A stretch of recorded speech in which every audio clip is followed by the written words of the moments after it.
Halo teman-teman, di sini kami akan menjelaskan tentang informasi-informasi mengenai pemilihan Ketua Karang Taruna.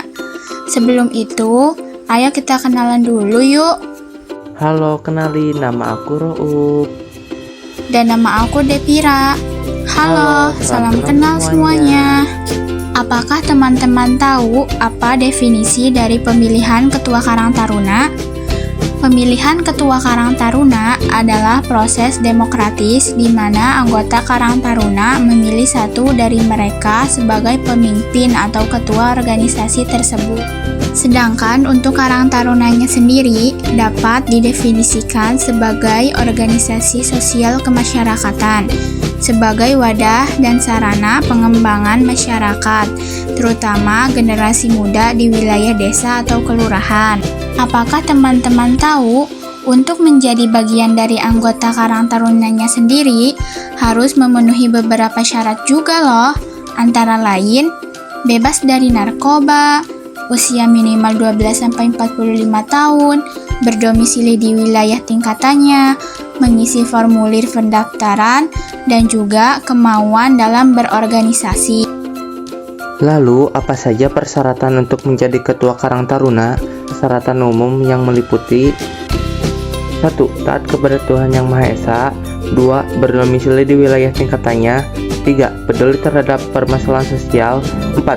Berakhlak baik dan bertanggung jawab. 5. Berusia minimal 20 tahun dan maksimal 45 tahun. Lalu yang kedua, untuk persyaratan administrasinya meliputi 1. Fotokopi KTP. 2. Fotokopi ijazah pendidikan. 3. Fotokopi KK. 4. Formulir pendaftaran. Kemudian langkah-langkah pemilihannya seperti apa ya guys? Pertama, pengumuman.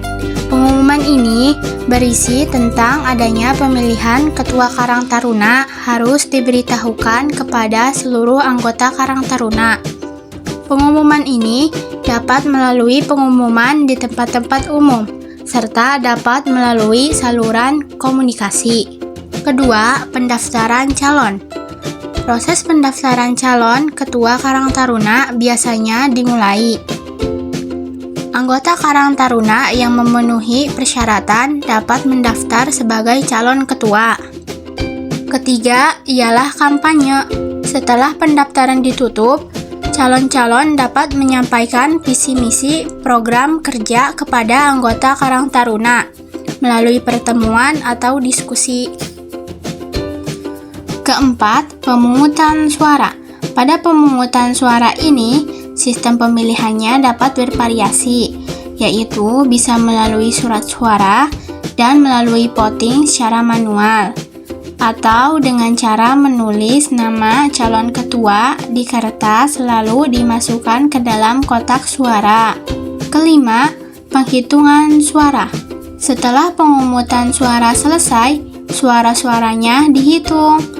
Proses penghitungan suara dilakukan dengan penghitungan secara manual, dengan penghitungan jumlah suara yang diterima oleh setiap kandidat. Lalu hasilnya dicatat di bor dan diumumkan pada hari itu juga. Dan yang keenam ialah pelantikan. Setelah pengumuman hasil pemilihan, ketua terpilih akan dilantik. Pelantikan ini biasanya dilakukan dalam sebuah acara resmi, dihadiri oleh anggota Karang Taruna, dan mungkin juga dihadiri oleh tokoh-tokoh penting dalam komunitas setempat. Kemudian mekanisme penentuan pemenangnya ialah menggunakan sistem suara terbanyak, serta mengumumkan pemenangnya di hari yang sama dengan cara langsung, serta melalui media komunikasi seperti aplikasi WhatsApp. Adapun tujuan diadakannya pemilihan Ketua Karang Taruna antara lain 1. Untuk memilih pemimpin, 2. Untuk mewakili anggota, 3. Untuk mengarahkan kegiatan, 4. Untuk mendorong partisipasi, dan yang kelima untuk membangun kebersamaan. Apakah teman-teman sudah paham mengenai informasi pemilihan Ketua Karang Tarunanya? Kalau sudah paham, kami berdua izin untuk undur diri ya. Oh iya, terima kasih juga sudah menonton video pembelajaran dari kami. Bye-bye semuanya.